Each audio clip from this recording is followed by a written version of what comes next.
My name's Regan. I work for Anthony J. Lyon, International Detective Bureau. They call me the Lion's Eye.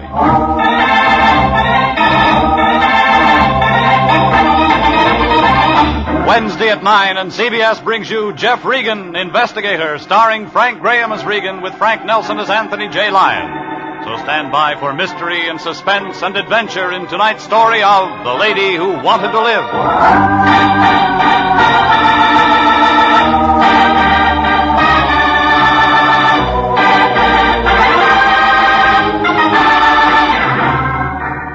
Trouble comes cheap in this town. It's one item that's always on the market. You don't even have to go shopping for it. Somebody knocks on your door or dials your number, and you've got all you can handle. I found that out when I met Amy Goodrich, a long, low blonde with lots of speed.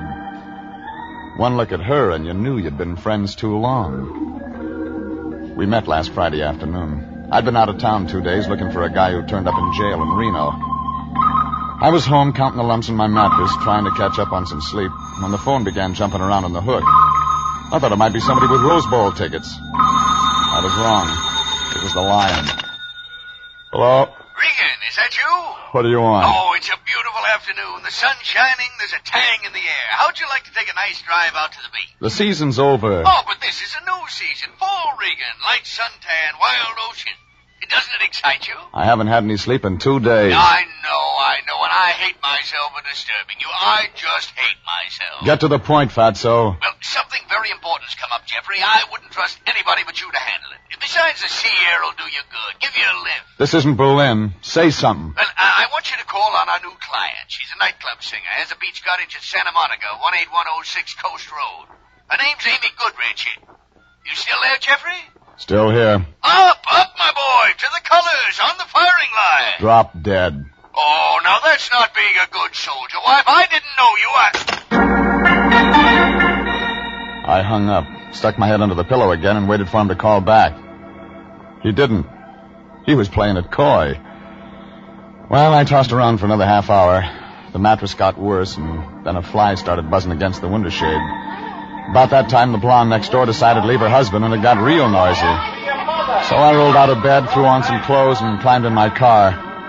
I drove over to Sunset Boulevard and headed for Santa Monica.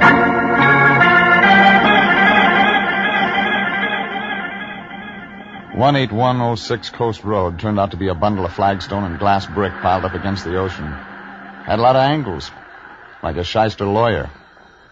Figure whoever built it never heard of the FHA. Front door was open. Inside, a skinny little guy with a complexion like dried codfish was catching up on his music appreciation. His eyes swung around when I walked in. It looked like they'd been hurting him all his life. He turned the record player down, but those elevator shoes brought him up to my chin. I'm listening to music. Whatever you're selling, we don't want any. How do you know? We never want anything. So long. Amy around? Who are you? My name's Regan. What do you want? You her? She's around. All right, she's out back on the patio, taking a sunbath. You didn't tell me what you want with her. I don't. She wants me. Okay? Okay, sure, okay. Why should you be any different? Traffic problem, huh? We need stoplights.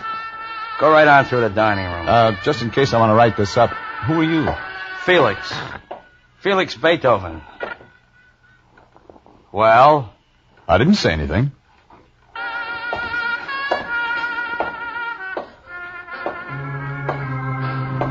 When I saw her on the patio by the beach, I knew why Felix was hurting. Amy Goodrich was the kind of blonde they put on those resort hotel calendars in Las Vegas. No matter what month it was, she'd always start you looking around for spring. There wasn't enough material in her sunsuit to make a good pen wiper. And when she smiled at me, I began to feel warm inside, like a radio with a broken coil. I know it's warm for this time of year, but you aren't wearing a sheepskin. He wouldn't fit in this crowd. You're from Mr. Lyon, aren't you? How'd you know? Well, he said he was sending me his best man. So, Mr. Regan, come over here and sit by me. Sure, I won't crowd you. Mm-mm. Your party, lady. I always drink scotch. How about you? Maybe. Later. Well, so you're the Lion's Eye, Very nice. Depends on how you look at it. I had to crawl out of bed to come over here. Oh? You haven't been sick, I hope. Well, when you work for the line, you just don't get much sleep. Oh, I see. I thought you looked nice and strong. I'll tell my tailor. And quick, too. Look, you can relax, Regan. This job is going to be easy. What is the job? Protecting me. If you're going to wear that all the time, I'd better send for reinforcements. I think you'll be able to handle it. You'll do just fine. If I know who I'm protecting you from.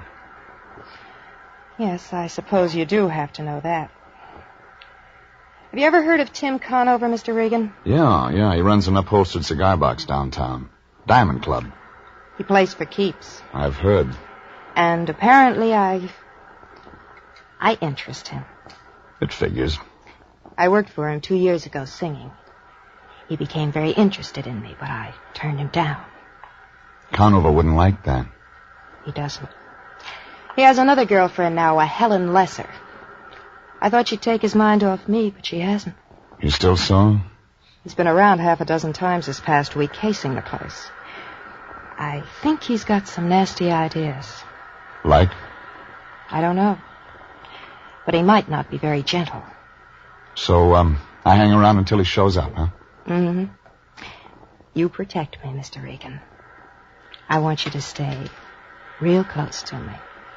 I, could go to the Diamond Club, talk to him. You could, but he doesn't impress easily. And, I'd still want you around. I see. You don't want me to talk to him? There'll be time for that later. But right now, let's you and I get acquainted. Your boyfriend isn't going to like that. Felix? He's only my arranger. He writes better if he's jealous. He must turn out a couple of operas a day. He's got a bad ticker, hasn't he? He's got a bad heart. But let's talk about us. Conover, remember? Oh, Regan, don't go. I hate to be alone. I'll be back. Why'd you stay for dinner? I'll send Felix out to a double feature or something. I'm hired. I have to see Conover. All right. Kiss me goodbye. No thanks, lady. I gotta drive. But it figured Amy never read the vehicle code. I didn't mind when her arms went around me, but I could feel something else on the back of my neck. Eyes. Somewhere in that house Felix was watching, and I knew he wouldn't like the kind of music we were making. Hurry back, baby. I could still feel him watching when I broke away and walked back through the house. He wasn't in the dining room, so I went through the archway to the living room. I didn't find him, but he found me. For a guy with a bad ticker, he was fast on his feet. He had a letter opener in his hand, but I didn't see the afternoon mail. Stay away I from grabbed her, for him and he Regan, slid away. Then he came around again. This time I got my hand around his wrist. Drop it, Buster. Drop it. Take it easy. You got small bones. You're not built for rough work. Leave her alone. Leave her alone, Regan. You leave her alone.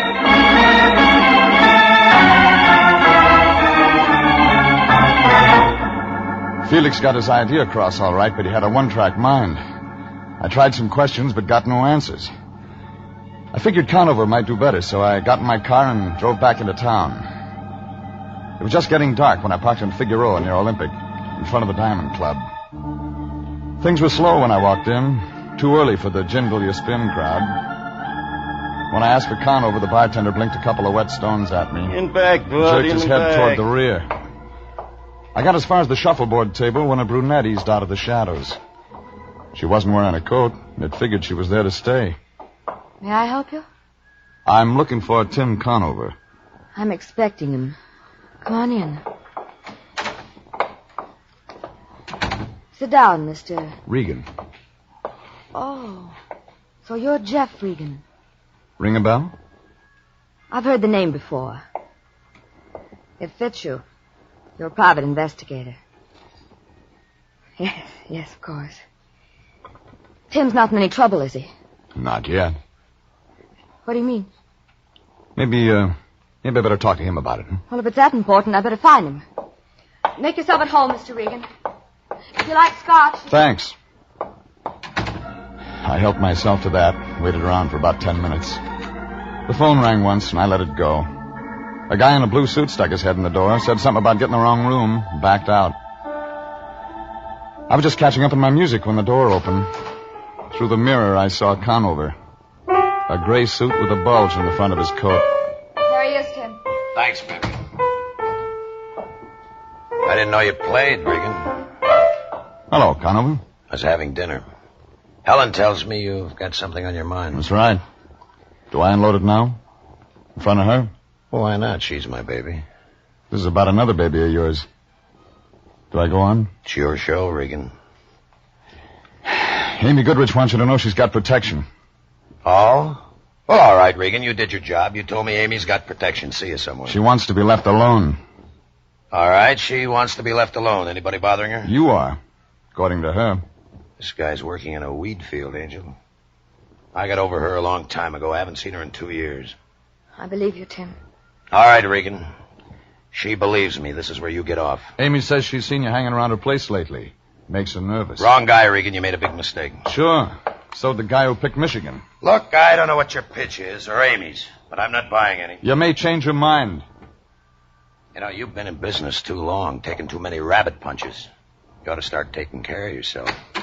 You ring, boss? Yeah. Get rid of this bum. They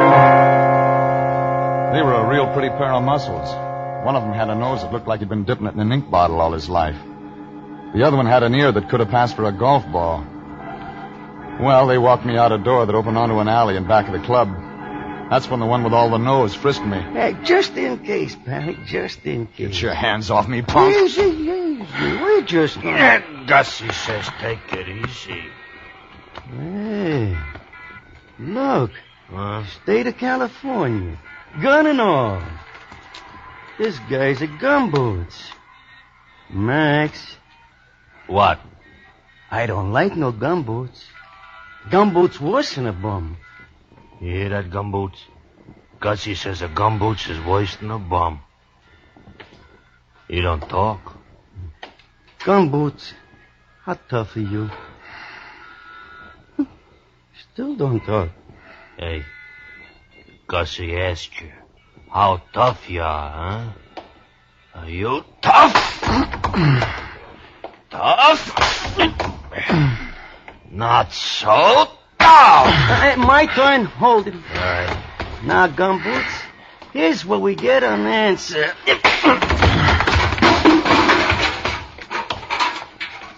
Very nice, Gussie. Thank you. Come on, Maxie. We'll be late for dinner. Yeah, what about him? Ain't you hurt? He don't feel like eating tonight.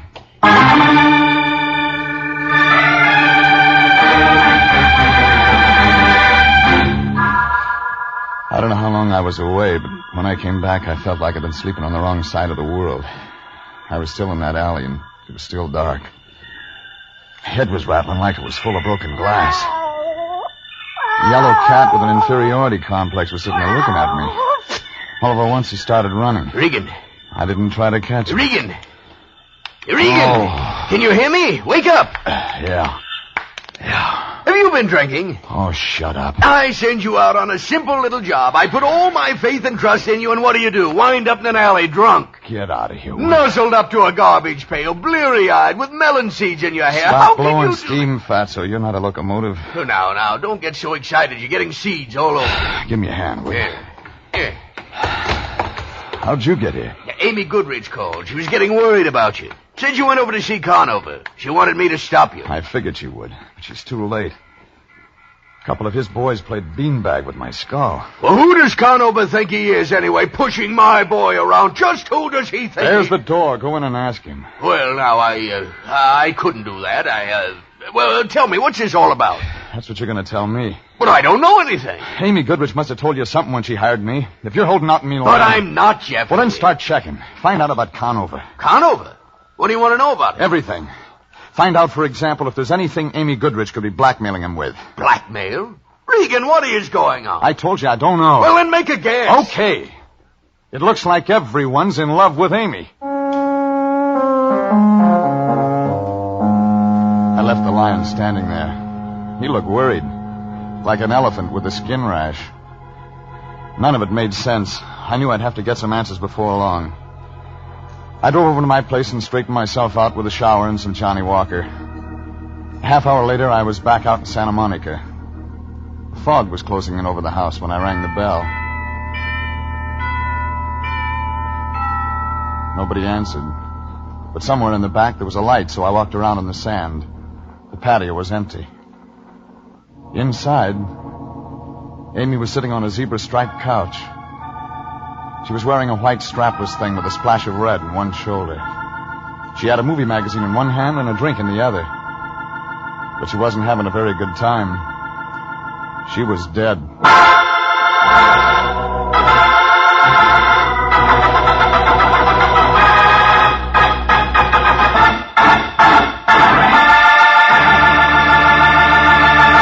This is CBS, and you are listening to The Story of the Lady Who Wanted to Live. Tonight's adventure with Jeff Regan, Investigator.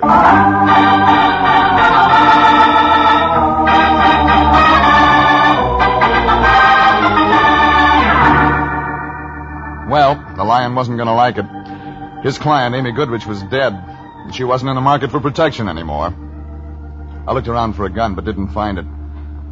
Then I picked up the phone and put in a call to homicide. But I never talked to them. Out of the corner of my eye, I saw Felix standing out on the patio, and he saw me. I hit the floor and pulled the lamp with me. Even after the gun was empty, he stood there pulling the trigger. Then he threw it down and began running toward the ocean. I went after him.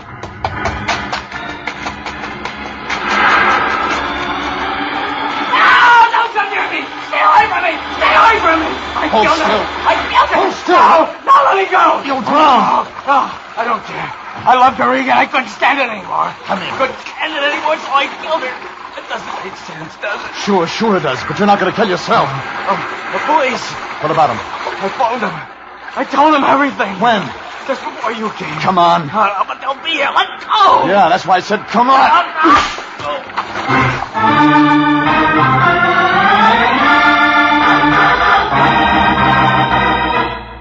I dragged him out of the surf and got him into my car. He kept mumbling all the way into town. It was 2 minutes after 10 when we got to my apartment. 3 phone calls turned up the lion in a Turkish bath. He kicked, but when I told him what happened, he said he'd come right away. 20 minutes later, he walked in. He still had a towel wrapped around his head. He looked like Sitting Bull in an Easter bonnet. Where is he, Regan? Where is he? In there, asleep. Asleep? Just like that, he can drop off to sleep after what he's done? I gave him some pills. What about homicide? He already called him. But they'll be looking for him down at the beach. We've got to stay clean, Regan. I'm going to phone homicide. Pick up that phone and I'll ram it so far down your throat you'll get a busy signal out of your hip pocket. This is murder. What's gotten into you? You're not going to toss Felix to the wolves. Regan, you find the girl dead. Felix has the gun. He admits killing her. What are you saving him for? What are you going to do with him? Stuff him and put him on your mantle? He's a fall guy, a patsy. He didn't do it. He didn't kill her? He was carrying this gun. He took 6 shots at me tonight. That's all it holds. There's 1 bullet in her, and he didn't have any extra slugs. Now, what did you find out about Tim Conover? Oh, he's clean, Regan. Absolutely clean. Unless you want to count a court-martial. He celebrated V.E. Day by poking a major in the chops. What else? He kicked him, too. All right. Hey, where are you going? Out. Look, you stay here and keep Felix company. Oh, of course, Regan. I'll do that. Run along. You needn't worry. I'll watch over Felix like a father. You'd better. But the cops will be here. It won't take them more than an hour or 2 to find him. Yeah, and I've got just that long to find out who really killed Amy Goodrich. All right. I suppose I'll have to go along. After all, we're working hand in hand in this thing. In that case, I'll hide my ring. I didn't like the idea of leaving the lion there with Felix, but there was nothing else I could do. Besides, I still had to do business with a guy named Conover. I was just getting into my car when I felt a gun in my back. And right away, I knew Conover had business with me. All right, Regan. We got things to talk over, now just keep walking straight ahead, the black sedan. Now, Regan, you sit in front with Helen. I'll take the back seat.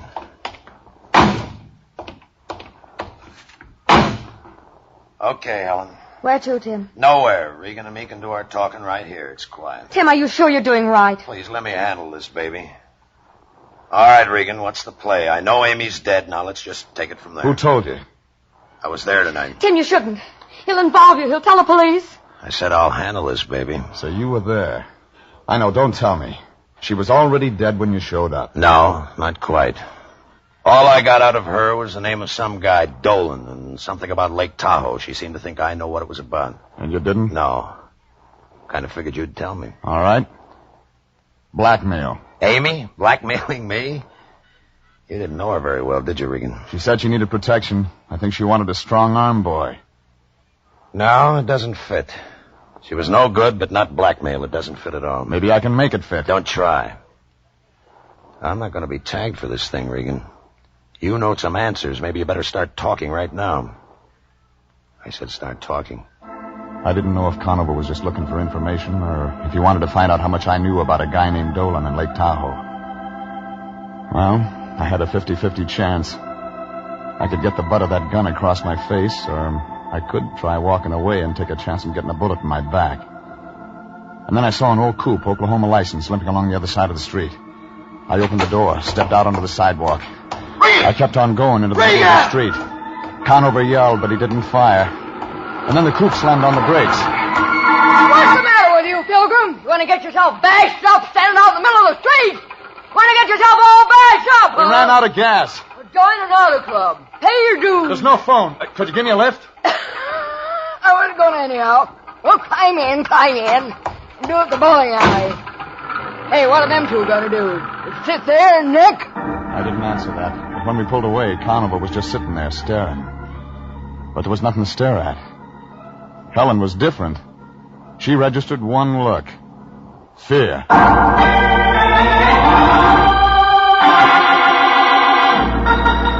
15 minutes later, the Oklahoma license dropped me off at Vermont and Franklin, where I got a cab. All the way downtown, I kept wondering about Conover's play. He could have stopped me, but he didn't. That could mean he hadn't shot Amy. It could also mean he had shot her, but he knew about Felix confessing over the phone to the police. At the Examiner morgue, I found Ned Fuller looking at a girly magazine. I told him what I wanted, and 10 minutes later, he spread out a file dated May 9th, 1945. Is this it? Wealthy playboy shot to death. Willard J. Dolan, San Francisco socialite, found dead at Lake Tahoe cabin. That's it. Oh, well, they never did solve it. There's some stuff here about a mystery woman. I can read. They think she might have done it. Somebody seen her come out of the cabin that night. She's tall, blonde. First name, Amy.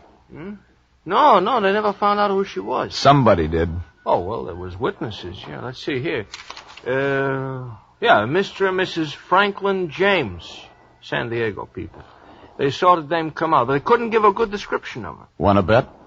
A bet? Sure, I'll take Notre Dame. Who'll you take? I'll take a guy named Tim Conover.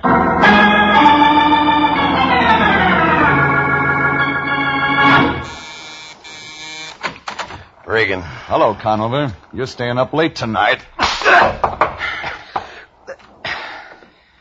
You work awfully hard for a buck soldier. That's for what your boys did to me out in an alley. I wonder what makes a guy walk into trouble 3 times in one day. You got a lot of nerve, Regan, but you use it in the wrong places. I'm just getting started. All right, make your play.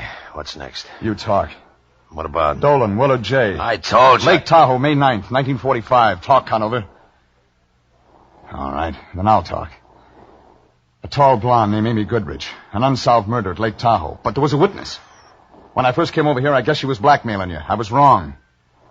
You were blackmailing her. You stink, Regan. I told you wouldn't tag me for this. Well, you're wrong. No, he isn't, Mr. Regan. Oh, so that's it. Thanks, Helen. Give me the gun. I'll run things from now on. I don't know what you get out of this, Regan, but you got your engine switched. Look, a mixed-up guy named Felix Beethoven actually thinks he killed Amy, and he didn't. I've got him on ice, but the cops will get him. And when they do, he's on his way to the gas chamber. Oh, Tim, please, let's get out of here. Let's not listen. Wait a minute, baby, wait. So I was blackmailing Amy. I had a good thing, but I shot her. And I was the mystery witness at Lake Tahoe.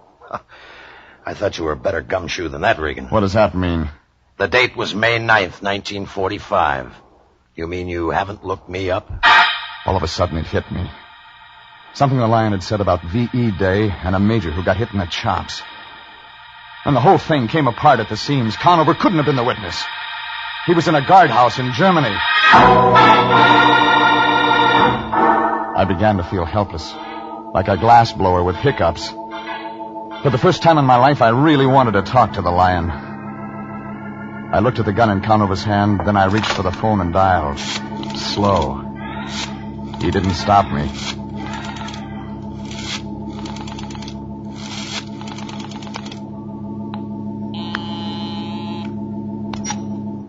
J. Lyons. Lyon, the cops. Oh, Regan. They're not here yet. Felix, Still asleep. we'll get him out of there. Regan, I can't do that. Get him out of there. We broke our pick. What? I've been working the wrong angle. We gotta have more time. But I can't get him out of here now. We'll be seen. You must have something. I have. A guy named Willard Dolan was killed at Lake Tahoe. A Mr. and Mrs. Franklin James were the witnesses. But Conover isn't... Regan. Hold it. Yeah? That name. Tim. Mr. and Mrs. Franklin James? Hang up. Regan, what's going on? Hang up. Jeffrey, are you... Helen's got something to tell you. Oh, Tim, please. Go ahead. Go ahead, baby. Tell him. Tim. Wait a minute. Mrs. Franklin James. Yeah, Mrs. Franklin James. All right. I was Mrs. Franklin James. I was a witness. I did blackmail Amy. And you figured me to be the fall guy. You've hung around just so you could use me if the heat ever came on. No, I swear, Tim. I love you. I never meant to get you involved. But I used a piece of your stationery once. Amy had it traced. So she figured it was Conover all the time. Yes. Oh, I went crazy trying to cover it up. Because I love you, Tim. I love you. I couldn't let anything happen to you. No, but you set me up for a murder rap. No, I wasn't. I was trying to protect you. Don't you see Amy was going to kill you, Tim? She was going to kill me. Yes. Oh, she wanted Regan Powers to set up that story about your threatening her. And then she could claim self-defense. But it didn't work that way. No. You came around. I couldn't let Tim find out. I couldn't let anybody find out. You killed her, didn't you? Yes, I killed her. For you, Tim. I killed her for you.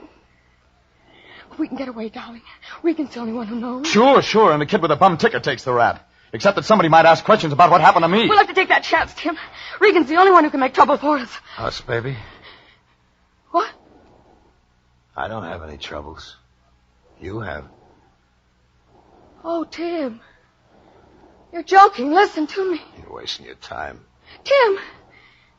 You won't help me? No. You won't help me? No. But if you let them arrest me, I'll die. They'll convict me. Oh, please, you have the gun, Tim. You can save me. I don't want to die. I love you. I want to live. I don't want to go. All right, Regan. You better get her out of here. Tim. Regan, I said get her out of here.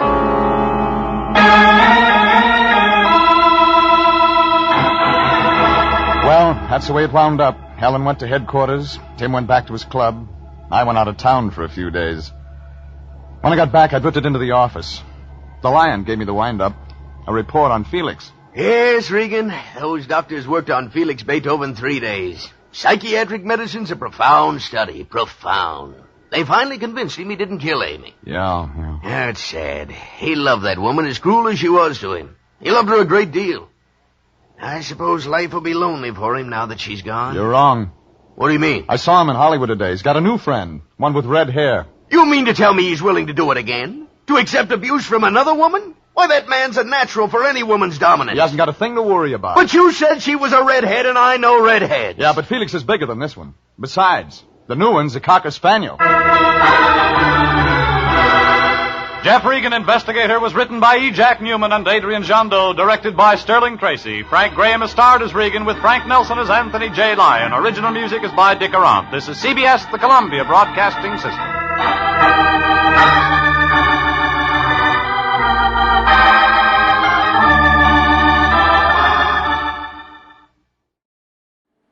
Would you like a shout out? Leave a comment in the section below. Tell me who you want to shout out to, who you want to shout out from, and we'll get it up here for you. Hey, we want to say thanks for tuning in. Please like and subscribe so you don't miss any. You got a lot more of these up there. Go check them out under the playlist. Leave us a comment. Tell us what you want to see, what you think, and we'll see you next time.